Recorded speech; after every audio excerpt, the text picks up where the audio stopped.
এই মাহফিল সম্পর্কে ধারণা আছে? এই শীতের মধ্যে কয়েক ঘন্টা সময় দিচ্ছেন, কিন্তু এই কয়েক ঘন্টা জান্নাতের ভিতরে থাকলে আপনাদের জন্য যেই মর্যাদা, এখানে সেই মর্যাদা আল্লাহ পাক আপনাদের জন্য রেখেছেন। এই মাহফিলকে ঘিরে রেখেছে আল্লাহ পাকের রহমতের ফেরেশতারা।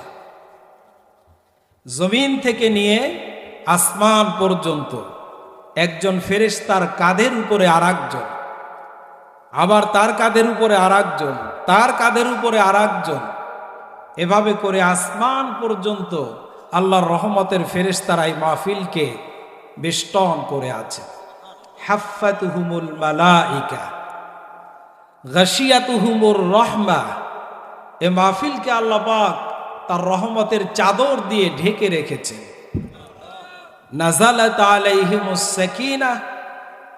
এ মাহফিলে আল্লাহ পাকের অনবরত শান্তি নাজিল হতে আছে। কেমন মর্যাদার মাহফিল! এখানেই শেষ নয়। অযাকারাহুমুল্লাহু ফী মান ইনদাহ। বিশ্ব নবী বলেছেন যে যেই মজলিসে যারা একত্রিত হয়ে আল্লাহ পাকের জিকির করে, আল্লাহ রাব্বুল আলামিন তার একটা মজলিস আছে, তার মজলিস হলো ফেরেশতাদের মজলিস। এই ফেরেশতাদের মজলিসে আমাদেরকে নিয়ে আল্লাহ পাক আলোচনা করছেন। কত বড় মর্যাদাবান! এই মজলিসে এসেছেন, প্রত্যেকটি কদমে কদমে 10টি করে আপনার সগীরা গুনাহগুলি মাফ হয়ে যায়। 10টি করে নেকি আপনার আমল নামায় এসে যায়। 10টি করে আপনার মান সম্মান, আপনার মর্যাদা বৃদ্ধি হয়ে যায়। কত বড় মর্যাদার মাহফিল! এই মজলিসে যারা আসে, এলেম চর্চার জন্য যারা বের হয়, ঘর থেকে বের হওয়ার পরে আল্লাহর রহমতের ফেরেশতারা তাদের রহমতের ডানাগুলি বিছিয়ে দেয়, আর ওই ডানার উপর থেকে আল্লাহর বান্দারা কোরআন শিখতে আসে। এটা সেই মজলিস। আমরা শুনতে এসেছি কোরআন। এই মজলিস সম্পর্কে বিশ্ব নবী বলেছেন, ফি মাজালিসিল ইলম হিয়া রাউদাতুম মির রিয়াদিল জান্নাহ। যে মজলিসের ভিতর আল্লাহর কোরআন, আল্লাহ পাকের হাদিস, রাসূলের কথা আলোচনা হয়, সেই মজলিসটি জান্নাতের টুকরা। এই মজলিস এই মুহূর্তে জান্নাতের একটি টুকরা। তবে জান্নাতের টুকরা থাকবে ততক্ষণ যতক্ষণ পর্যন্ত মজলিসে আলোচনা হবে কোরআন এবং হাদিস দিয়ে, বাইরের কোনো কথা হবে না। জান্নাতের ভিতরে বাজে কথা বলা যাবে? মসজিদে, আপনাদের এই মসজিদেও আমি দেখলাম, বিশ্রাম করতে গিয়ে দেখলাম একটা সাইনবোর্ড আছে, মসজিদে দুনিয়াবি কথা বলা নিষেধ। কথা বুঝতে পেরেছেন? এই দুনিয়াবি কথা মানে কি? এই যে আমরা কথা বলতেছি, দুনিয়ায় বসে বলতেছি না, এটাও দুনিয়াবি কথা। কিন্তু এর বাইরে আবার কেন সাইনবোর্ড লাগানো হলো যে দুনিয়াবি কথা বলা নিষেধ?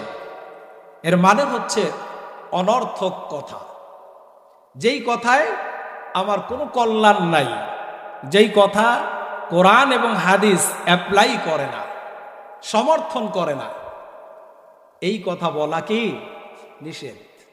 বাকি সব কথা বলা যাবে, যেই কথায় নাজায়েজ কিছু নাই, হারাম কিছু নাই, অনর্থক কথা না, খামোখা কথার কথা, এমন কথা নয়, প্রয়োজনীয় কথা, সেই কথা বলা নিষেধ না। কথা বুঝতে পেরেছেন? সুতরাং এই মাহফিলটিও জান্নাতের টুকরা, যতক্ষণ কোরআন এবং হাদিস থেকে আলোচনা হবে। কোরআন এবং হাদিসের বাইরে যদি কেচ্ছা কাহিনী দিয়ে, সুর দিয়ে বক্তা আলোচনা করে না, যা কোরআনে নাই হাদিসে নাই।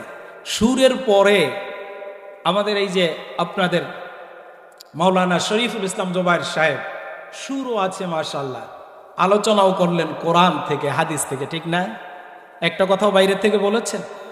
অতএব এটা হলো স্কয়ার, ডবল, কণ্ঠে সুরও আছে, আবার কোরআন সুন্নাহ দিয়ে কথা বলেছে। কিন্তু শুধু সুর আছে, কিন্তু কোরআন সুন্নাহর কোনো জ্ঞান নাই, এমন বক্তা যদি কোরআনের মজলিসে এসে, হাদিসের মজলিসে এসে যদি বানানো কোনো গল্প কাহিনী দিয়ে মানুষকে মজায় নেয়, ওই মজলিসটি অভিশপ্ত মজলিসে পরিণত হয়ে যায়। নাউজুবিল্লাহ বলবেন না? আমরা কি অভিশপ্ত হতে এসেছি, নাকি আমরা সৌভাগ্যবান হতে এসেছি? যেহেতু মাহফিলে এসেছি, সৌভাগ্যের জন্যই এসেছি, ঠিক না? অতএব যতক্ষণ পর্যন্ত আমরা শুনবো এবং বলবো কোরআন এবং হাদিস থেকে, শুনতে রাজি আছেন সবাই? কোরআনের কথা শুনতে মজা লাগবে নাকি উঠে চলে যাবেন?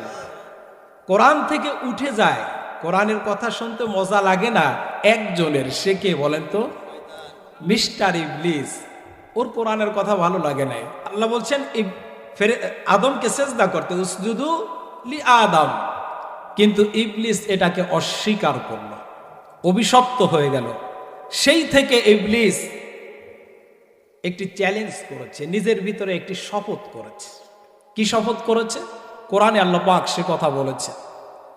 সে কিন্তু আল্লাহকে রব হিসাবে অস্বীকার করে নাই। করেছে নাকি? আল্লাহকে রব হিসাবে অস্বীকার করেছে ইবলিস? জবাব দেন, করে নাই। আদমকে সৃষ্টি করার আগে এই ইবলিস হাজার হাজার লক্ষ লক্ষ বছর আল্লাহকে সিজদা দেয়নি? দিয়েছে। তাসবিহ তাহলিল করেছে, আল্লাহর প্রশংসা করেছে, আল্লাহর পবিত্রতা ঘোষণা করেছে, সবসময় আল্লাহর বন্দিগির মধ্যে ছিল। আর এই বন্দিগি করতে করতে তার মর্যাদা এমন বুলন্দ হয়েছে, এমন পর্যায়ে চলে গিয়েছে, সে ফেরেশতাদের শিক্ষকে পরিণত হয়ে গিয়েছে। কথা বুঝতে পেরেছে? মুআল্লিমুল মালাইকা, সে ফেরেশতাদের শিক্ষকের মর্যাদায় ভূষিত হয়ে গিয়েছে, এই মর্যাদায় চলে গিয়েছে। কিন্তু রব হিসাবে স্বীকার করে সব জেনে বুঝে কিন্তু আল্লাহর একটি হুকুমকে লঙ্ঘন করেছিল। এই একটি হুকুম লঙ্ঘন করার কারণে সে আর আল্লাহর সৌভাগ্যবান বান্দার মধ্যে থাকতে পারল না।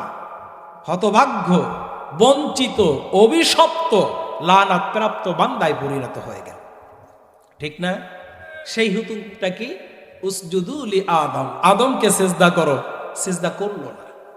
সেই থেকে ইবলিস নিজে যেমন আদম সন্তানের শত্রু, নিজে যেমন আল্লাহর হুকুম লঙ্ঘন করেছে, আদম সন্তান তারাও যেন আল্লাহর হুকুম পালন করে জান্নাতে যেতে না পারে, কোরআনের মজলিসে এসে তারা যেন কোরআনের কথাগুলি সুন্দরভাবে শুনতে না পারে, এই জন্য তিনি সর্বক্ষণ চেষ্টারত আছেন না?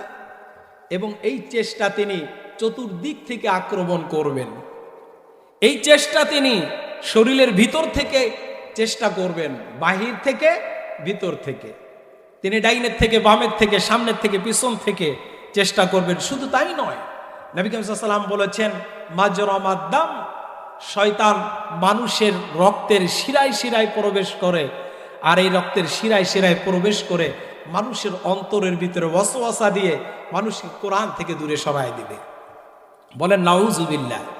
সেই শয়তান বেজার যে এমন একটি জায়গায়, কালিকা বাড়িতে, বিষ্ণু বাড়িতে কিছু সংখ্যক যুবকেরা, যে যুবকগুলি আয়োজন করার কথা ছিল যাত্রা প্যান্ডেলের, গানের আসরের, ঠিক না?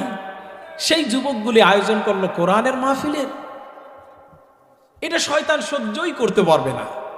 এজন্য শয়তান যে কোনো মূল্যে চাইবে এখান থেকে আপনাকে কানে ধরে উঠায় দিতে, আল্লাহর বান্দাদেরকে, আদম সন্তানদেরকে উঠায় দিতে চাইবে। আর আদম সন্তানের কাজ হচ্ছে যে শয়তানের সাথে লড়াই করে এ মাহফিলের শেষ পর্যন্ত এখানে বসে থাকবে, ঠিক না? কারা কারা আদম সন্তানের পরিচয় দিয়ে কোরআনের মাহফিল শেষ পর্যন্ত বসে থাকবেন, হাত তুলে ওয়াদা করতে পারেন? কারা কারা পারবেন বলেন? বলেন ইনশাআল্লাহ। আলহামদুলিল্লাহ।